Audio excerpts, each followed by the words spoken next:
Recording in advised progress. Just giving before that, letters proving the I mean, fact to HOD, the legal HOD, person we were referred to, and we have not HOD, received any acknowledgement to that effect. And you are correct. That is the reason why we then said to the Executive Council, if we have not received any concurrence from the NCOP in 180 days, automatically the intervention lapses. That is why we had this item sent to the Executive Council in December to say, this is the situation. We have not achieved some of the targets we've set in terms of the intervention itself.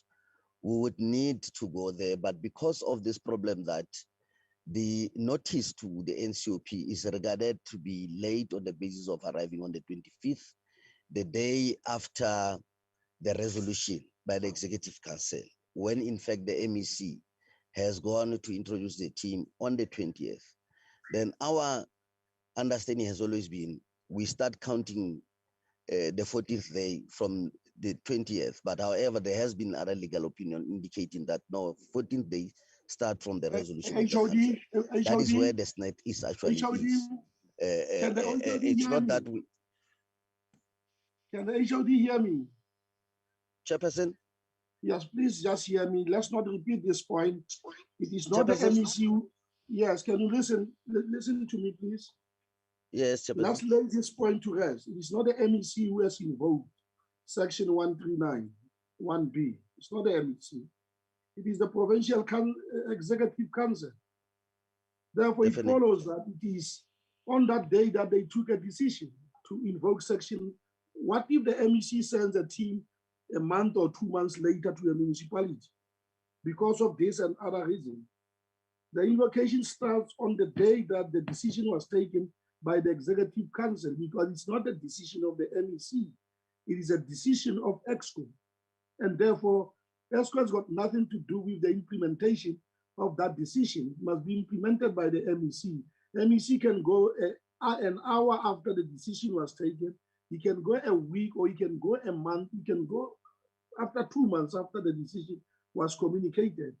Now, it can be you say that there is no clarity, there is confusion as to the actual implementation of that decision. It gets effected immediately after that decision was taken. And in this case, I want us to lay to rest so that there mustn't be any confusion, that it was taken on the 10th by the Executive Council, a body that is duly empowered to take that decision, and that it was communicated late, and it's a problem. And the issue that we must respond to now is, because this was not done properly, costs were incurred in the process. An administrator was deployed, because you didn't have to wait for the minister or for the NCOP to implement the decision. The question is, what are we doing about those costs that were incurred, because they constitute some irregular or unauthorized expenditure? Speak to that and say, this is what we are going to do to regularize this particular matter, and what consequences are going to be taken, because somebody here is at fault and not observing the law in the way that they were supposed to observe the law. And I think that is a question that we must speak to, not the fact that when it was supposed to be implemented, it is ESCO that makes that decision, and it cannot be changed by anybody but the Executive Council itself, up until it is approved or disapproved by either the minister within 28 days and the NCOP within 180 days. And please speak to that particular issue without waste. Thanks, Chair. Yes, no, thanks, Chair. I fully agree with you. Hence, I said at the beginning, the legal opinion showed that the date starts when the resolution is taken.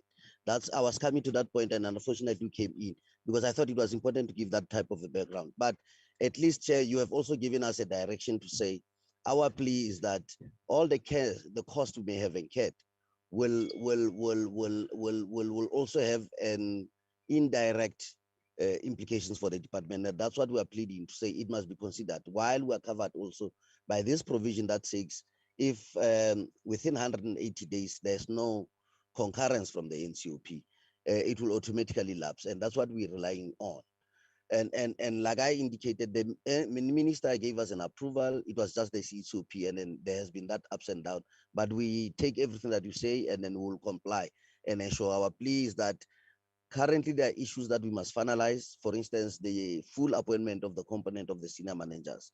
It's part of the intervention. I agree that we have achieved almost between 98 to 99% of the targets that we have set ourselves. But we need to finalize these things up until at least we are sure that it's unfortunately some of the timelines might actually even run up to the day or the election. But the Executive Council has said we must request approval until June, until not June, until October. That is the month targeted for the election, local government election. Thanks, Chair.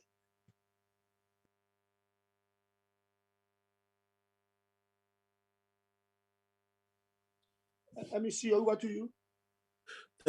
Thank you very much, Chair. And again, thanks to honorable members. Chair, the intervention is not for any political reasons. We actually don't like invoking Section 139.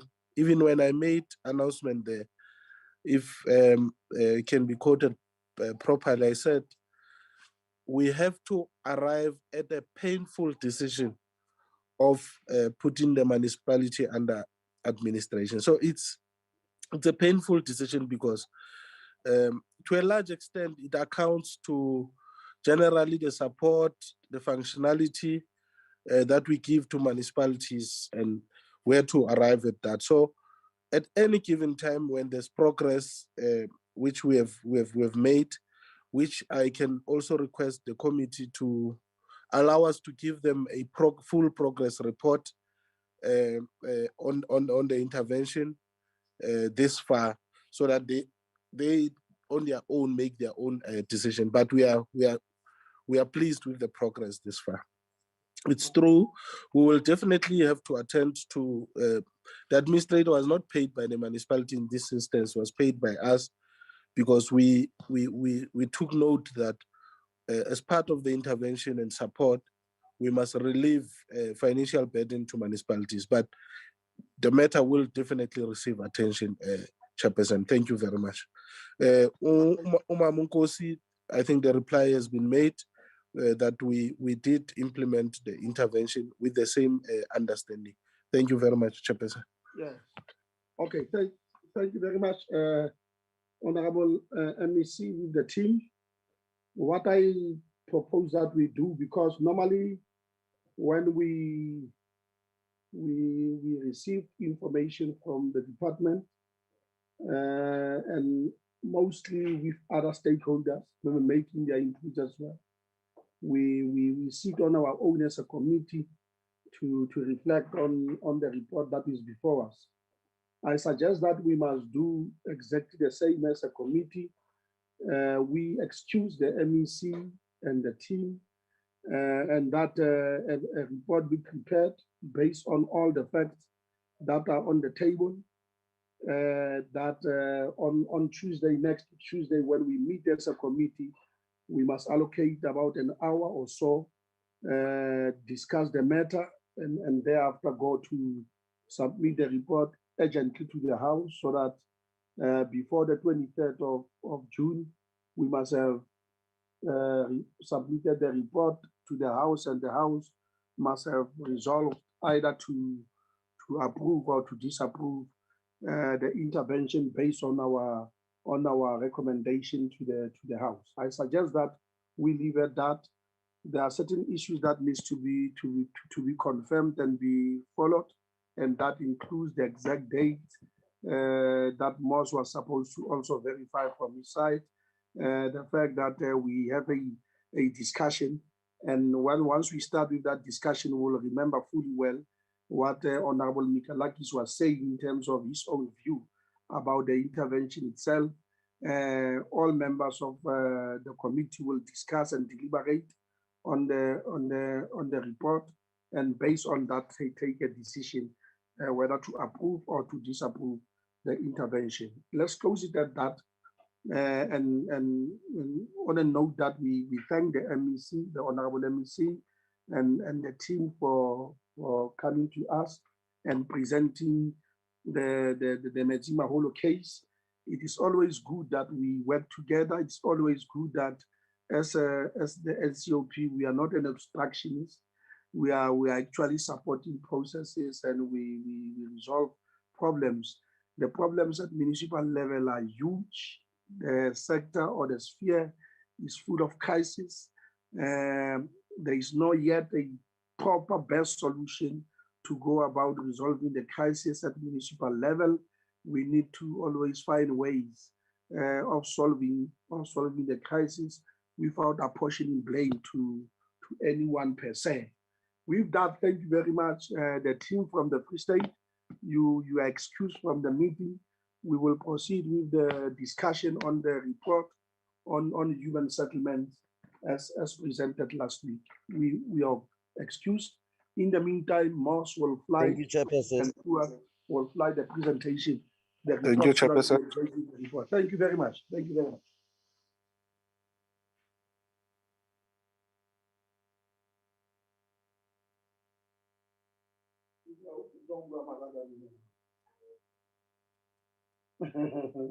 Yeah, we police it, huh? That man like is a good one, but look, it all respond properly well. Okay. Oh. Let me just check who else who is still around. Honorable Zukiswa Nita, Sam Zandamela, Shahid Sheikh, 3, Arthur Butler, 4, Isaac Sileku, 5, Honorable Migalaki, 6, Honorable Ethel, 7, Honorable Karen Pesar, 8, and myself, 9. Yes. The report is before us, honorable members. As you can recall, we discussed, we received a presentation from the Department of Human Settlement, where they presented their annual performance plan for 2021-22 financial year, as well as the budget allocation for the year itself. We had a deliberation with the department, and we have consolidated a report that we placed before this committee this evening. I may just hasten to say that the debate on both this report and the report on water and sanitation is scheduled for Friday. I'm going, as a normal practice, take you through the observations of the select committee and thereafter the recommendations without taking you through the entire report. It is not necessary. These are the key aspects. 8.1, the select committee has noted that the revised 2020-25 strategic plan and the 2021-22 annual performance plans were approved by the executive officer and tabled in Parliament on the 15th of March 2021. The department has finalized and approved its 2021-22 annual operational plan in line with the revised framework for strategic plans and annual performance plans. 8.2, the select committee has noted that the cabinet has introduced total budget cuts of the Department of Human Settlement amounting to 486.9 million over the 2021 MTEF period. The compensation of employees was cut by 188.3 million over the 2021 MTEF period. Goods and services were cut by 100 million over the 2021 MTEF period. The Social Housing Regulatory Authority operational was cut. Sorry, where are we now, Moss? I was at the point where I was saying the Social Housing Regulatory Authority operational was cut by 13.7 million over the 2021 MTEF period, of which 107 million is on compensation of employees. The Social Housing Regulatory Authority institutional investment was cut by 4.3 million over the 2021 MTF period. The National Housing Finance Corporation FLIPS capital was cut by 89.3 million over the 2021 MTF period. The Community Schemes Ombudsman Services operational was cut by 4.8 million over the 2021 MTF period, of which 246,000 is on compensation of employees. The scholarship program of the department was cut by 2.3 million over the 2021 MTF period. Though the 2021-2022 departmental annual plan and budget allocation was welcomed, the Select Committee, however, raised concerns relating to incomplete housing projects, non-communication with the Buffalo Municipality on the accreditation process and outcomes, backlog on title deeds, slow process of filling of vacant positions of board members of the public entities accounting to the department, increased budget allocation for the utilization of consultants, the monitoring of quality houses built before 1994 and post-1994, lack of integrated approach to human settlement that takes into account the provision of housing, clinics, schools, and other social amenities. Based on those observations, the committee makes the following recommendations. 9.1, the Department of Human Settlement should provide a Select Committee with the provincial breakdown of title deeds in the municipalities. The Department of Human Settlement should investigate and provide support to Matlosana local municipality on the problem relating to completion of housing projects, including a company that has been contracted to provide the services. The Department of Human Settlement should fast track the process of filling of vacancies of members of the board serving in public entities accounting to the department. The Department of Human Settlement should provide timeframes on all the planned research as contained in departmental programs and performance indicators. The Department of Human Settlement should provide quarterly reports on the progress and challenges relating to the achievement of the performance indicators contained in the 2021-22 Annual Performance Plan and MTF budget allocation. The Select Committee should, as part of ensuring executive accountability and performing oversight, align its 2021 parliamentary program with the outputs and performance indicators of the 2021-22 Annual Performance Plan of the Department of Human Settlement. The Select Committee should, during 2021 financial period, conduct proactive oversight visits to selected provinces in order to monitor the implementation and completion of the housing projects and the title deeds in the local municipality. Report to be considered by the committee. That is a report, the summary of the report with the observations and recommendations. Over to you, honorable members. Any point that you want us to deliberate on? Chair. Yes, Honorable Nita. Yes, Chair, I'm just checking the issue of accreditation was not part of the that should talk about in terms of recommendation, fast tracking of accreditation of metros by the department. Thank you. That's correct. I was going to talk about it, as well as bringing the report on the urban development program with regard to the metros in terms of the breakdown, where in which Bloemfontein or Mangaung was the one that was not spending appropriately. Mouse, I've written some comments here, and one of those is the fact that the department will consider the facilitation of the Bakaung Development Precinct, Yes, Chair. as presented in the committee. Yes, Chair. Yes, and the last one is 2.2. It was in relation to that will investigate the mining what call that program, the mining revitalization project. Okay, Chair. In the city of Matosana. Those in my view, I've written them down as I was preparing for this report. Any other point before we move for the adoption of the report? If there is none, any mover for the adoption of the report? I move, Chair, for the adoption of the report with all Honorable the... Zuki Swanwita, supported by Honorable Martha Butler. Yes.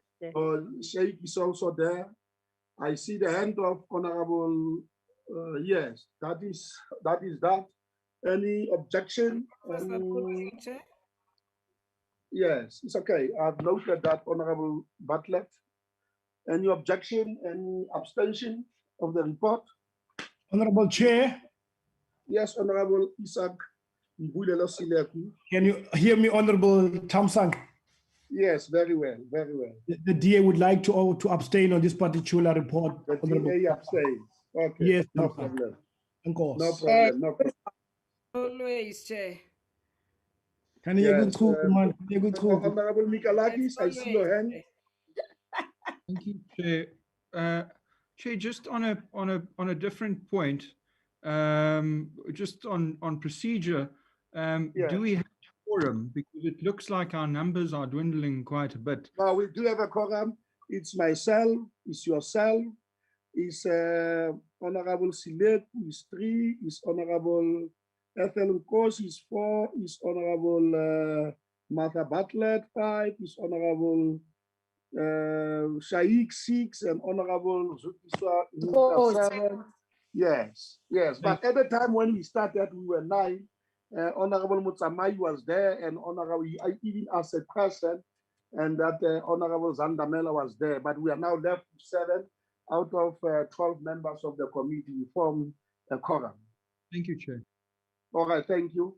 Do you support Honorable Siletu on the abstention? Yes, of course, Chair. Okay, yes. Okay, thank you very much. The DA abstains. On that note, the report is supported. I'm not sure, just Honorable Butler, you will line up people who are going to, and accordingly inform people who are going to debate on Friday, like all other parties would do, to ensure that they line up their own people and forward the names accordingly. With that, thank you very much, honorable members, on a cold Tuesday evening. And I tell you once more, thank you for honoring the invite for this meeting on a very short notice. We had to postpone the meeting from 2 o'clock to 5 o'clock, but nevertheless, here we are. We've done well in terms of this. Thank you very much. The meeting. Chairperson. Yes. Chairperson, with your permission. Yes. In terms of our approval, our report will be adopted on Thursday, not on next week Tuesday. Which one? The report of Free State, Chairperson. Are we sitting on Tuesday? Okay, it's fine. Yes, is that this coming Thursday? Yes, Chair. We've got an approval to sit on Thursday, Chairperson, at 2 o'clock. There's no sitting on tomorrow and tomorrow. On Thursday, there's no sitting, Chair, in terms of our approval, Chairperson. Okay, in terms after the caucus. Okay, it's fine. On Thursday, it's fine. All right, thank you very much. The meeting will be convened at 2 o'clock on Thursday. Thank you very much. The meeting recording stopped. Thank you. Thank you very much, Chair. Seleku, you're always abstaining, man. Puma glentiako so. Diegeni.